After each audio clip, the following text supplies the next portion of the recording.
Trump mengarahkan PBB mengadakan siasatan terhadap 3 cubaan sabotaj kepada beliau. Pertama adalah eskalator berhenti bila Melania pijak je, dan yang kedua adalah prompter tak berjalan, dan juga sistem audio ketika beliau berucap itu adalah begitu buruk sekali, dan Trump menuduh ada orang cuba sabotaj kepada beliau. Tapi hakikatnya PBB kata eskalator terhenti kerana jurugambar Trump yang berada di hadapan berjalan menongkar arus. Jadi mungkin ada dikatakan safety mechanism, dan prompter UN kata yang jaga tu semua staff Trump, White House.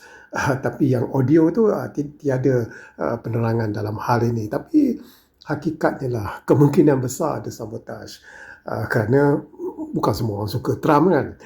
Tapi hakikatnya Amerika Syarikat adalah yang negara yang paling banyak membayar imbuhan sebagai yuran kepada Amerika Syarikat. Tapi hakikat Amerika Syarikat juga yang paling liat untuk membayar yuran sejak 5 tahun lepas. China yang kedua terbesar menyumbang yuran tidak liat membayar.